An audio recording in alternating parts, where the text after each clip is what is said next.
Hello everyone, welcome to the Sweet Source Canada YouTube channel. My name is Tristan, and today we're changing out the radio out of our 1998 V70 T5. So let's get right into it.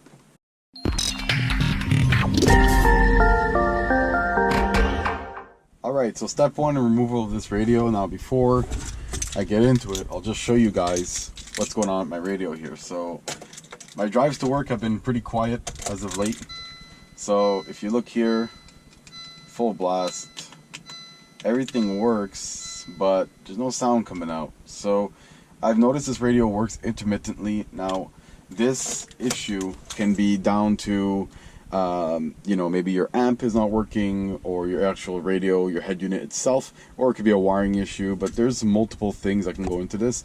Now since the radio is easy to change and I have one on hand right here, I'm going to just do that first. So before you start with this replacement, you do want to make sure that the radio you got is the same model. Now this one here is an SE816, and the one I have here is also an SE816 from a lower mileage car. Of course my V70's got 513,000 kilometers on it, so it's not no low mileage garage queen.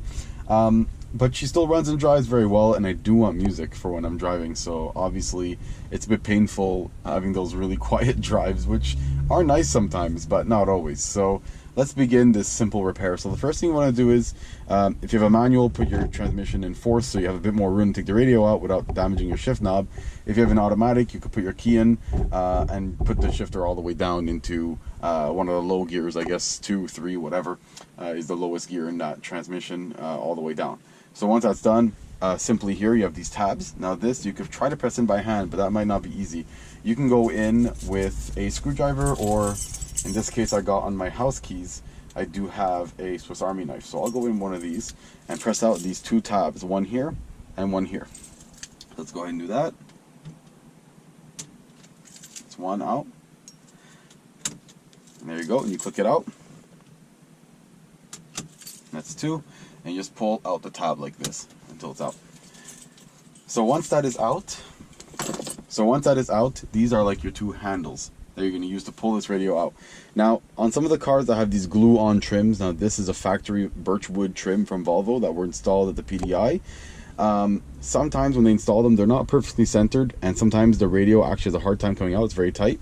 In this case, I've tried this before and it was really stuck. I had my local Saab and Volvo guy do it, and he was able to get the radio loose and out of there. So this should come out no problem. So let's go ahead and do that first. So let's try to grab these tabs, and you're just gonna pull on the radio until it makes itself come free. And there we go, that came free. I noticed on cars without this trimming that it's actually just the plastic trim itself, like over here, or like over here where you see it a bit. Pretty much just the plastic trim like this here, you can see too. I've noticed on those cars usually it comes out a bit easier, but I think because of the wood here, it kind of holds it in a bit more, a bit trickier to take out, a bit tighter of a fit, but that should come out pretty easily. And once that's out, you could see our radio's out, and the part number matches exactly 3533771, and that's the part number I have there, so it's perfect. So the one thing you also want to make sure, this one here has a radio code, so that's my radio code there, of my old one. You also want to make sure that your new radio you're getting, or used radio, whatever you get, has a radio code, and I have it there. Now that's for my eyes, not yours. So once the radio is out like this, you simply just pull it out and move it to the side. Now try not to scratch your steering wheel or shifter like this, but move it out to the side and start unplugging things. Now you've got a few plugs, like for the antennas, you got these lower plugs here. We're gonna undo. I thought I'd give you guys a better angle. So you got these antenna plugs down here. Okay, well those are out. I'm noticing this right here, which doesn't look pretty. This is not supposed to be bent like this, so hopefully that's not really an issue. So yeah, that's out. Then we're going to pull out these connectors over here, which are your power and all that stuff for all your speakers. So let's go ahead and pull these out. There's also a cable down here we're going to take out like this, and then there's these two up here which just have tabs on them. Once you depress those, the connector should just come right out. Just be careful when you do remove it fully. This metal framing on the radio could easily scratch your dash, your shifter, and whatever. So let's put this aside. And now you got all these wiring here and some degrading foam. We'll just clean it up later. And now we're gonna grab our new used radio, new to us. This one's from a lower mileage car. The buttons are in a bit better shape too. So that's pretty nice. So we're gonna get it in position and we're gonna start plugging everything back in. This connector here has a tab, so pretty much centers it for you. This one's gonna go in here. This one's gonna go in here, the bent part, which hopefully that won't cause any issues.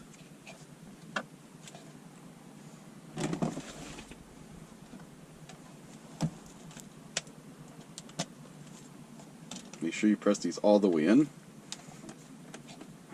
And we got these two connectors here.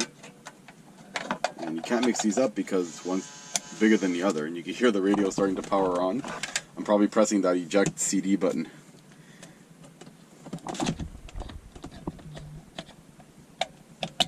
There we go. And now that everything's plugged in, let's slide this into its home.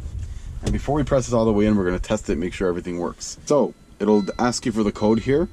Then you're going to punch it in with these numbers. It's going to be a 4-digit code with each digit being one of these, 1 to 6. So that's pretty straightforward. So make sure you have that code when you do get a radio. You can go ahead and test the functions. I'm going to do this off camera because, well, I mean, I could do this on camera. I could test out the CD player. We know that that works. So on and off, of course. We can also test these functions here, make sure that kind of changes. Obviously you would do this all with CD in there, with music actually playing. For copyright reasons, I'm not going to play any music out of this, but I'll go ahead and test it off camera to make sure this all works, so I'll be back. Alright, so I've just confirmed this radio functions perfectly, so that is great news. I have music coming out of my speakers, which makes me a very happy camper indeed. Alright, so time to put this radio back in. So now that we know all is confirmed and working, we can go ahead and do that. So there's 2 channels here on the side, 2 grooves, and you want to make sure those slide into the grooves that are on the center console. So let's go ahead and do that. Might be a bit of a tight fit, but we're going to make it work. And you want to also make sure your wiring is not in the way. That's another thing.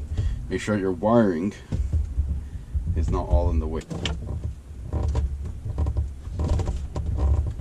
Once you've gotten the radio all the way in, you just clip these back in. Now these could take a bit of force to put in, but shouldn't be too difficult. That's one. They should feel springy, and that feels good. And that's number 2, and they should be able to spring back pretty freely. So that radio is installed. Now I could finally have music when I'm driving around. I'm very happy about that, of course. But this is super simple install. Of course, when it comes to installing an aftermarket head unit, there's some wiring involved. You gotta splice the connectors and all that with a different harness. But this is just an OEM radio, so it's a quick swap. It's very easy to do. Just make sure you have that code so that you could have access to the actual radio itself. Otherwise, if you have no code, this radio is just going to be pretty much a paperweight. So anyways, guys, if this was helpful, I would appreciate a like and a subscribe. And as always, thank you so much for watching. I hope it was super helpful and you're able to get this done on your P80 Volvo. And if you guys have any other questions, please feel free to leave it in the comments down below, or go ahead and DM me on Instagram or on Facebook. Anyways, guys, have yourselves a great day. Thank you so much for watching, and goodbye.